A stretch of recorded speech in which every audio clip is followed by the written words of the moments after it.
روزی زی نزدم کهنه فروشی گذشت و با صدای بلند می گفت چیزهای کهنه و شکسته دارید؟ می خرم. به سویم صدایش کردم و با علم و حسرت گفتم آیا قلب شکسته می خرید؟ گفت اگر ارزشی می داشت آن را کسی نمی شکست. با علم گفتمش این شکستن ها مرا خسته کردن. گفت اگر خواهی جوان بمانی درد دلت را به کسی بگو که دوستش داری و دوست دارد.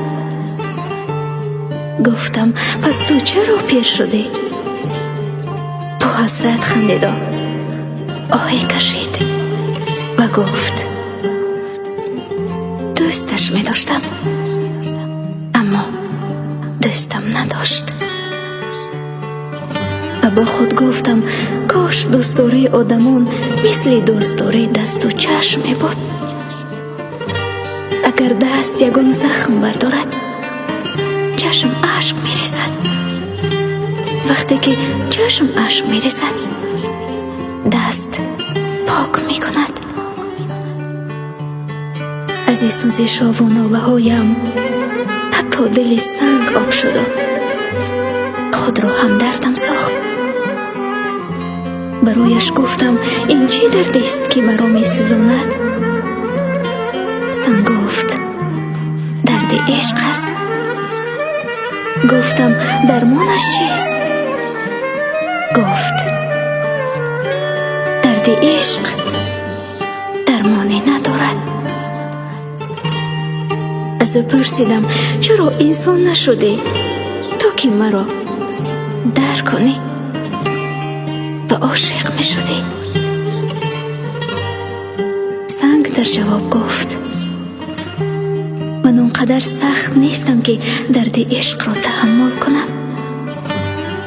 با خود گفتم پس دل من از سنگ دیده سخت بود است که و این همه درد جانسوز نگاه نکرده تا به حال می تپد. می گویند فقط چشم اشک می ریزد اما بعضا دل هم خون می گیرد که این رو دیگران نمی بینند. وجود انسان بعضا مثل آتش می سوزد ولی این را کسی احساس نمی کند. ولی گریه کردن با معنای ناتوانی انسان نیست بلکه نشانه از درد است که تحمل نکردنی است.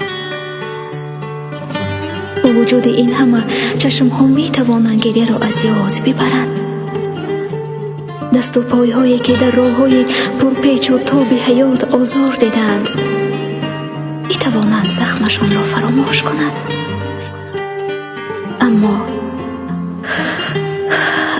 قلب هیچگاه نمی تواند بدیهای دیدش را رنج ها و درد های کشیدش را فراموش کند. و هنگام بازگشت آن کهنه فروش در دستش قلبی را دیدم که درش نوشته بود شکستنی است، مواظب باشید. ولی من قلبم را به دستش دادم و رویش نوشتم شکسته است، راحت باشید. او احترامی بیندازد